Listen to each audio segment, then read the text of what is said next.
It's Mental Health Monday, and today we're featuring a company that says it's committed to limitless possibilities for children and family success, specifically for families who have a child with autism. Kara Munoz-Ratliff is here to tell us about Elevated Kids. Kara, good morning. Good morning, Rosie. Tell us about Elevated Kids and what it is y'all do there. Absolutely. We're an early intervention provider. So early, we are looking at kids ages 0 to 8.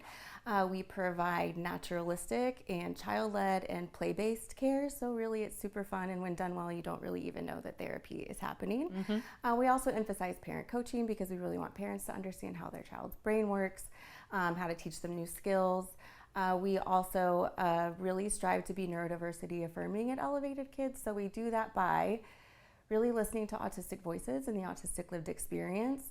And for each of the kids that we serve, we view them through a strengths-based lens. So what are they good at? The things that are just so very unique about them, and really build on those to teach them new skills. Oh, that's wonderful. I want to ask you about how you got involved, because you said it happened as early as high school that you started to connect with helping people with autism. Yeah, so my first experience was with kids basically when I was in high school. They were not diagnosed yet, but I could just kind of tell they were kind of playing by themselves, and I was like, well, I'm gonna go play with them and see what they're up to. I was a young girl. She would talk about Dora the Explorer, so I would talk about Dora the Explorer, and we were able to connect that way. Well, I'm glad you bring up girls, because that's been a really big change in autism diagnoses, right? Can you touch on that for a minute for me? I can, for sure. So basically what we found is that research for a long time was ultimately kind of gender biased and skewed for how autism presents in males. We've learned a lot more since then. Science is progressive and we move with that. And so once adjustments were made to the evaluation and diagnosis process to compensate or offset those kind of biases, we now know that really it's about equal for males and females impacted by autism. Okay, interesting. But they may not display with the same behaviors, for example. Can you touch on some of those? Absolutely. So I think a lot of times what we see in females is a lot of those traits and characteristics might just be a bit more inward and a lot more sort of like inwardly focused. So it might be like the very shy girl in the back of the class that really finds it like painful to speak. You might see a little bit more like averted eye gaze and things like that. And sometimes girls, I think, will do what's called masking more, which is basically camouflaging or really trying to suppress some of their traits and characteristics because they don't want to stand out. They're not trying to draw attention to themselves. And so then it becomes a lot easier to kind of miss. Absolutely, and they're trying to fit in with society. And so can we talk about how big the need is? How many kids are getting diagnosed with autism, and how important is the early intervention portion of what you do? Yes. So right now estimates are that 1 in 36 children are diagnosed with autism. These are big jumps that we've seen just within the 2000s. In 2006, estimates were like 1 in 110. Whoa. Even in 2021, we were talking about 1 in 68. So 3 years later, we're talking about 1 in 36 children. So it's just being identified more and more and more for some of the reasons that we were talking about, which is the things that we've learned about autism and how it presents and manifests in boys versus girls and what it looks like in very young children. Here in Austin, to see either a neurologist or a developmental pediatrician for a comprehensive evaluation, the wait is anywhere between 12 and 18 months. And a young child, those 12 and 18 months are huge. They're big. Yes, like it's this sort of like critical window that we have for learning new skills. The brain is very malleable, or what we call it's like neuroplasticity, basically. So that's why little kids are just like sponges, right? Their brains are made to absorb. And so that is when we can be the most impactful.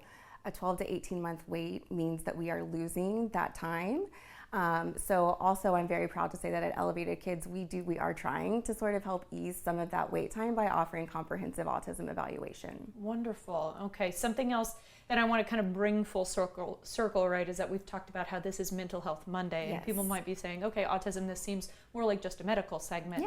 Can you bring these two pieces together? Because people with autism tend to have really adverse effects when it comes to mental health, as far as feeling accepted or feeling like they're different, that sort of thing. Autistic people often describe their lived experience as basically living in a world where everyone has the instruction manual but them. So imagine how just very isolating and confusing and taxing that can feel. Some sobering statistics are that approximately 7% of autistic people die by suicide. And there are research articles that are identifying suicidal thoughts and behaviors in children as young as 8 years old. Oh, so that gives me chills. It's I know, so sad. it really is. So I think it's really important that we just really kind of open our hearts and our minds to difference, because difference is not wrong. And I think that's sort of like a big start of how we can help. Yeah, and you said that at your company you guys really celebrate you know, these children and their strengths and all of that. Is that a way to combat some of these potential pitfalls that may show up with mental health down the road? Absolutely. Just letting a child know that it's okay for them to stim, because that's how they regulate their body. Like, go ahead and stim.